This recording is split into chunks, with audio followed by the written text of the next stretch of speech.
SummerSlam 2024 is less than 3 days away. Will be held August 3rd, 2024, Cleveland, Ohio.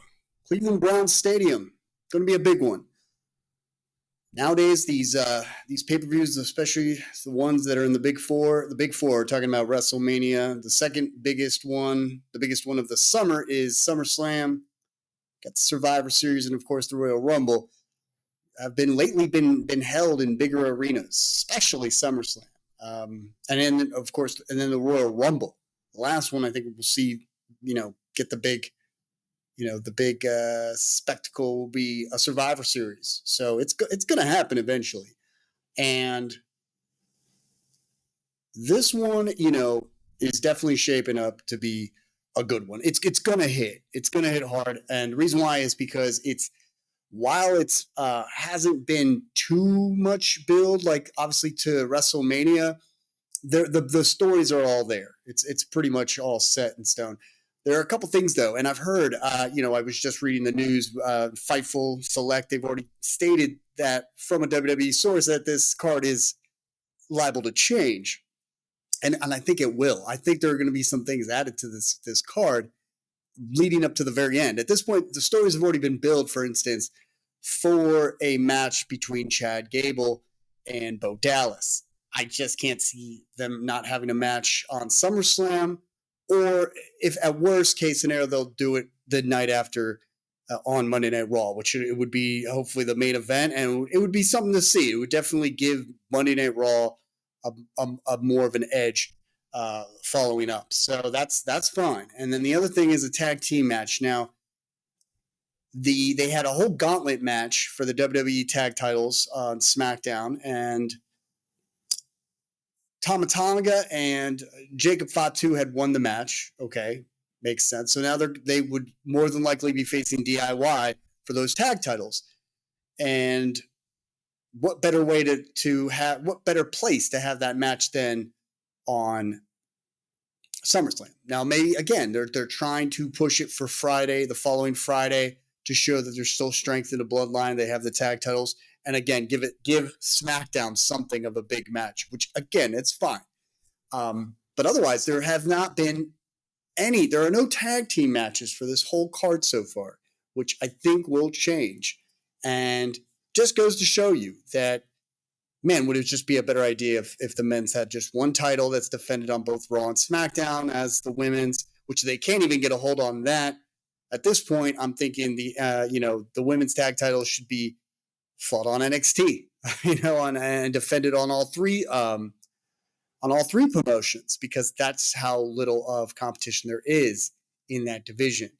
So let's start with the match that I think is having a little bit of the most struggle of a build is Logan Paul versus LA Knight, because I just feel like since WrestleMania, LA Knight has not been talked about, has not had as much airtime as he had going into WrestleMania. The guy was white hot. He's still very much, on fire.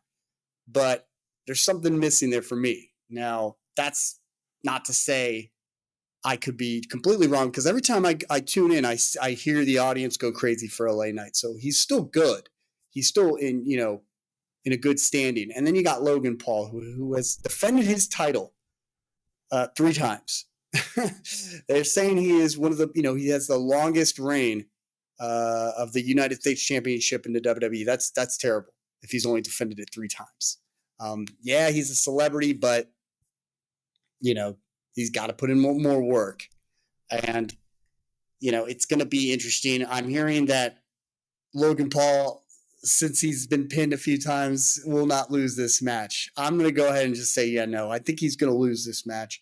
And they're going to get the belt off of him. Unless he has a lot more going on moving forward, and then we can see LA Knight win the title. I think it's just time for LA Knight to take this. He's due for the championship. He's due for a real push. And the United States Championship is the perfect, it's the perfect title, perfect thing to place on LA Knight moving forward. So that's just that. And then we have another match with that I'm not too invested in. It's Bayley versus Nia Jax. And Bayley, since her win, WrestleMania, hasn't done much. She's just kind of vanilla. Going up against a beast in Nia Jax, I could see Nia Jax win.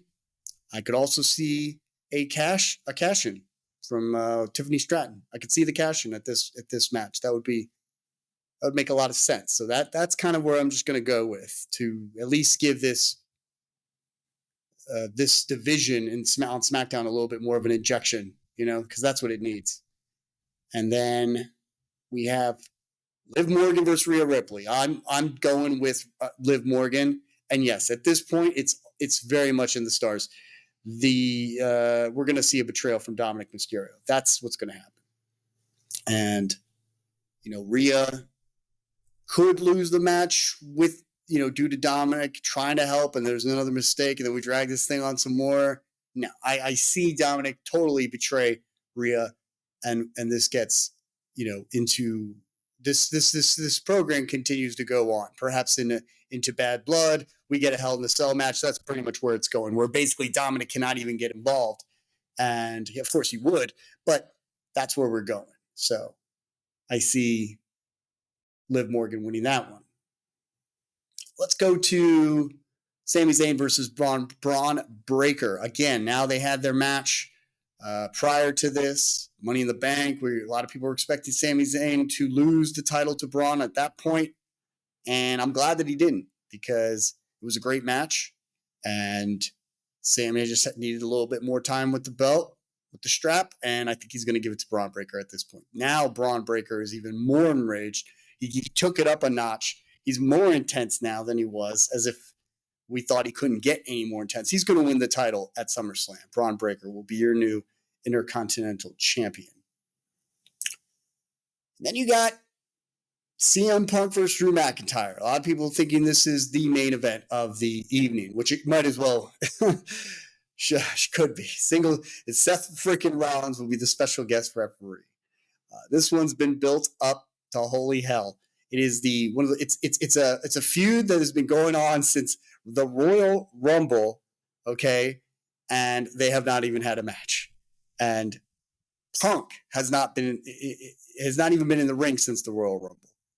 And this is the most well-built feud. Just goes to show these two guys have put in so much work on social media and on the mic that this one is going to be one to remember.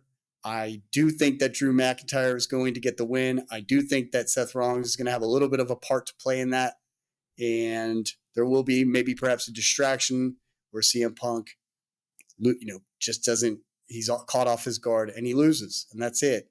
And I think that Drew McIntyre, honestly, I think he can move on from this. I don't think that Punk is this needs to keep going after this point. It could, but maybe perhaps there would be another match of Bad Blood and we get a Hell in the Cell or something. But I do see Punk turning his attention to Seth Rollins, where we have a program between those two, and it would be just as captivating, if not more captivating, than the one we've had with Drew McIntyre. It would be great.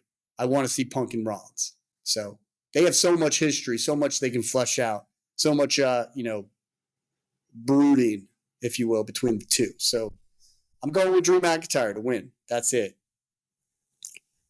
And then you got Damian Priest versus Gunther. Yes, this is it's a shame that Priest has to drop that world title now. He's just now kind of getting into his stride. He's had good matches. I'm kind of thinking he would have been a better kind of, if Gunther wasn't involved right now, I think he would be suited to kind of carry the title for a little bit longer. But it's Gunther's time. He's going to win the title. That's it.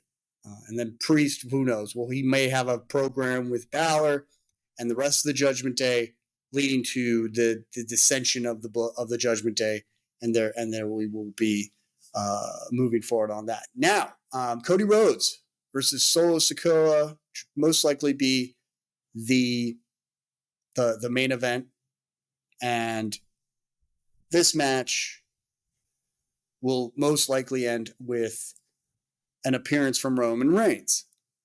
But as far as who will win, Cody Rhodes will win. Other Cody Rhodes will win, and I think it could very well be due to disqualification, due to no contest. It could even be Cody Rhodes losing to Solo Sikoa as a result of a disqualification. Seriously, and I could see that. Cody Rhodes is attacked by, at all angles, and at some point he breaks down, gets a chair, just starts swinging at people and hits Solo in the head.